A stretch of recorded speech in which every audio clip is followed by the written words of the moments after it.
This is the Big O Show. This is the Big O Show. Here he is, Anthony Chiang. Anthony, I want you to solve a mystery here. We have a mystery going on, okay, because we're not really sure what's going on here. Is Chris Berman that big, or is it that Kirchin and Passon are that small? It looks like Chris Berman's standing up a little bit, right? I mean, could he be standing up there? He's probably standing. Does it really matter? Look at the width of that man and these two guys. Are these two guys still shopping in the boys department at Sears? Well, Tim Kirchin, I think, is known to be a pretty small guy. He's so probably maybe like Jeff Passan too, right? Yeah. Well, like these guys must be like 4'2", 4'3", or something. This man, apparently, one guy says 6'4", which I've stood next to Chris Berman, and he is a big dude, and I'm a big dude. Okay, I'm not a small guy either by any stretch, and so he's a big dude. But look at 6'5". Picture. Yeah, 6'5", look at that. Chris Berman. 6'5". Look at that, and look at these two guys. I mean, that is just these two fit inside here. That if we move past it in here, and we can park Kirchin right next to him, and they fit like just tight right there. Yeah. By the way, my man is dropping la gota gorda, as they say. He is sweating a storm right here, baby. Holy moly. That was a hell of a shot right there. What are they feeding Chris Berman? Oh, man. Really, what did they feed Tim Kirchin? Because they cheated that man. That's for sure. Yeah, that's a tough shot with Chris Berman standing up, and I know on TV sometimes they'll give a guy a padded seat or something, and the angle, and it's just because Berman's closer to the camera, so he's going to even look even bigger. Made it worse. A little farther that made it worse, which is just awesome. It's just fantastic. All right, so we know it's all about Durant. You'll get to the Utah kid once you're done with the whole Durant deal, right? And now we're hearing, obviously, they're not satisfied with all these deals. And, I was talking with Ira about this yesterday because I was telling the listeners this. The thought that there's going to be 28 teams lined up out the door for you, you're out of your effing mind. In fact, the problem with trading Kevin Durant at 34 years old with 4 years left is the only teams that with a brain should trade for him are the only teams that are one Kevin Durant away from a title. Suns and Heat feel like they're a Kevin Durant away from a title, but the Kings or the Charlotte Hornets or the Indiana Pacers or whatever, you could talk about Detroit Pistons, you could talk about a whole bunch of teams that, sure, they could give up the world for him, and I'm sure they would love it in Brooklyn. They would love to get all the pieces from those kind of teams, but Durant's not ever going to go to those kind of places. So really, this is a game of chicken that it's going to end up turning out between Durant and the Nets. And if the Nets say they want to keep him, I don't know if they've realized ugly Durant yet, but ugly Durant will be coming soon. If you tell him, no, we're not trading you, we got to keep you here, and he wants to get out, that's not when it's going to turn. That's going to turn ugly for them. But for the Heat, the question is, the Heat really doesn't have a ton of competition for Kevin Durant. As crazy as that may sound, that's probably the reality. Yeah, that's exactly the reality. I mean, not only because of what you said, I mean, a team that's rebuilding is not going to trade for Kevin Durant, but also... And he's not going there. That's the problem. That's the other thing. Yeah, Durant has leverage. He has 4 years left in his contract, but he has a ton of leverage because he can do exactly what he's doing in Brooklyn right now in Sacramento. He can do it in Detroit. He can do it in New Orleans. He can do it in Toronto. And a team is not going to trade away their best young assets for a guy who does not want to be there and is going to be 34 years old in a month. That's just not going to happen. So we know he wants to go to Miami, right? We know he wants to go to Phoenix. Those are two teams he's interested in.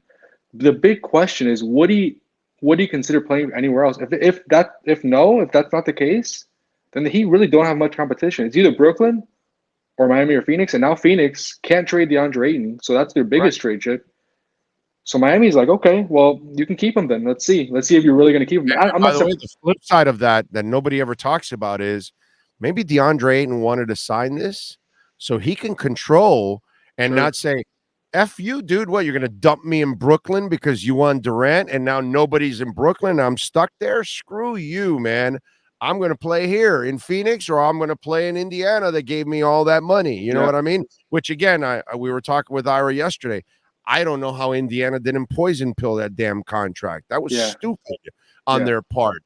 It's what Ira said. All they did was the negotiations for Phoenix and got the guy with 1 year less. Instead of a 5-year deal, they only have him for 4, which is better for Phoenix in a way. But the part that people don't talk about is that Ayton probably also didn't want to get screwed in all of this because that's what was going to happen. Sure, you got your money, but you were going to end up in Brooklyn in a rebuild, in a disaster of a situation.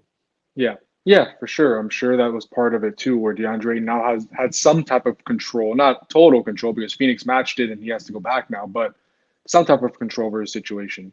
And I going back to Brooklyn, like I'm not surprised Brooklyn is handling it this way because look, they have 3 months until the season starts, right? Of course, they're not going to cave in July. Like from everything I'm hearing, this is going to take weeks. It's going to take months. This could be in September when things pick back up again.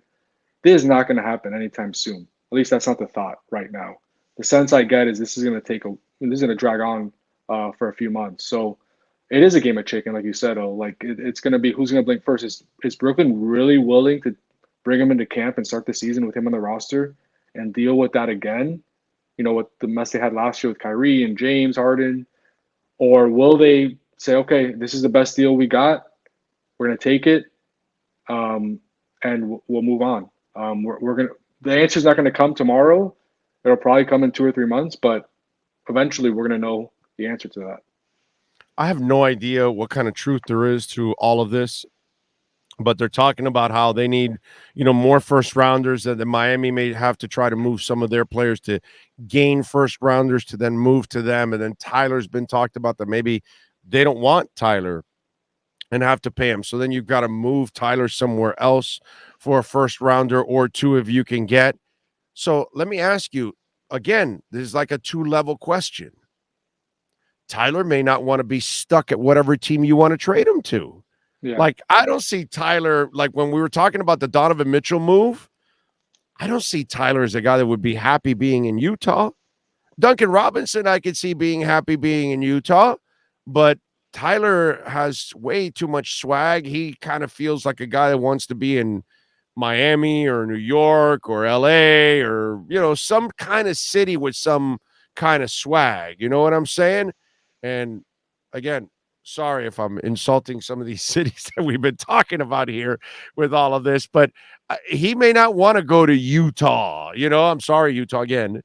And so where would you trade Tyler? That one, he's going to then tell that team, yeah, I'll play for you guys. Give me the max. Because it just doesn't seem to me like he's the kind of kid that's going to say, I don't care who gives me the max as long as I get the max. I think he's going to want the max and going to want to play somewhere where he wants to be at the same time. So walk us through this whole thing about trying to get more first rounders. Yeah. And if it is Tyler, how realistic is that? And what destination is realistic that would make all parties happy, by the way? I still think Tyler would have to be the center of any trade package for whoever star. I don't think he's the guy you're trading for more first round picks because who else is it going to be? Who else is going to be at the center of the trade package? He can't just trade picks. Well, Duncan because of salaries. Yeah, but a team is. I would think a team would want Tyler. I know he's up for a big contract right now, but he's approved. Like a first round pick is a gamble, right? It could be the 20th pick in the draft. It could be the 18th pick in the draft. It could be a guy who's not a rotation player. We've seen that many times. But Augie, you might be convinced he's worth that max. The team you're trading him to may not have the same conviction. I don't know if it's going to take a max to re-sign. That might take 4 years, $100 million around there, that range. I think that's what we've talked about. Obviously, Tyler, I'm sure would love a max. Any player would love a max, but history shows it's going to be in that $25 million a year range. And yeah, every player has some say. We're seeing that with Kevin Durant right now. But wherever Tyler goes, he's going to be a restricted free agent. If he doesn't sign an extension immediately, this offseason, he's going to be a restricted free agent. So he's not going to have total control, just like we saw with DeAndre Ayton. That team, Utah, Brooklyn, whatever team, is going to have a right to match and keep him. So it's not like he could use his leverage and say, well, I don't want to go to Utah. I'm signing elsewhere. He doesn't have that complete leverage. He's going to be a restricted free agent. So, and I would think Tyler just, obviously just covering him the first few years of his career, he loves playing basketball. He wants to be the man. If he can go to a team like that and be the number one option or number two option, I would think he'll be okay with it. Just because just kind of covering him and kind of seeing what he's about, I think he wouldn't like create a mess or anything like that. All right. So while Brooklyn slow plays this, you expect the Heat to take as long and wait as long as it takes to get an answer on Durant. Why? One, because they don't really have a ton of competition and they know it. And two, this is the closest way they get to a championship. And outside of that, every other move might be a much bigger question mark. So you expect them to ride this thing out until Brooklyn makes their decision, right? They're not going to make another move until that move or that decision is made, correct?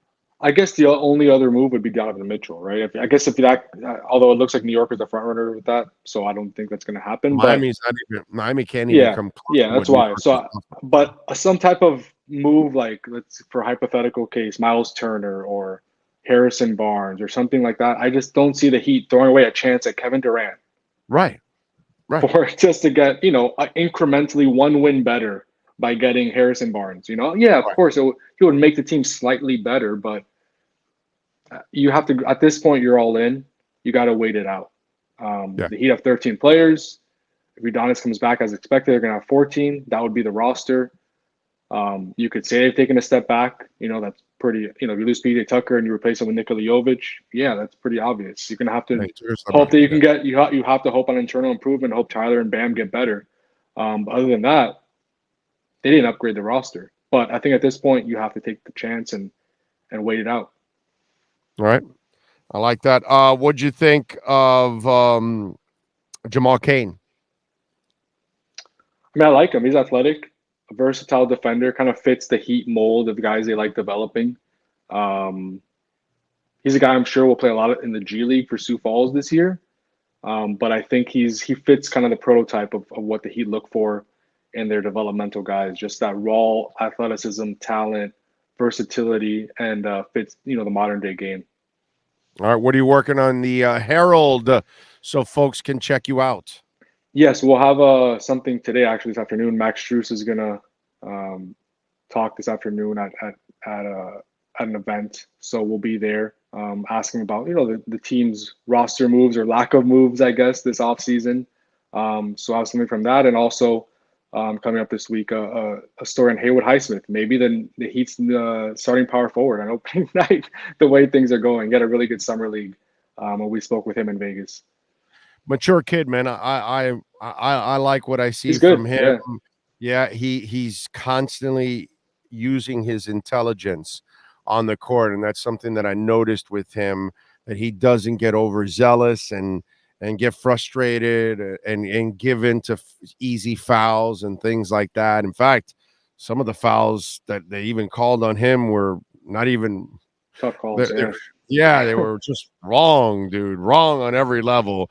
And by the way, speaking of Liquor Split, download the app, iOS or Android, and you can get 15% off your first order. All right, because we want you to try Liquor Split, whether you're in downtown in Coral Gables, Westchester, Miami Beach, Coconut Grove, the Roads, Upper East Side, El Portal, Fontainebleau, Coco Plum. Download the app, download Miami's own liquor store, and flat fee of $2.99, but you're going to get 15% off your first order. Use our code BIG-O15. That's BIG-O15, so you can get 15% off your first order at Liquor Split and order your favorite liquors, man. Favorite beer, wine, snacks, they've got it all. No drinking and driving, and a flat fee of $2.99, and that gets you away from all the hassle. Liquorsplit.com. Download the app. All right. Appreciate you, Anthony, as always, my man. We will catch up later on in the week, my friend. Thank you for taking some time here and talking to the Heat Nation. Thanks, Big O. Have a good one. You got it. There you go. Anthony Chiang in our liquor split Miami Heat report.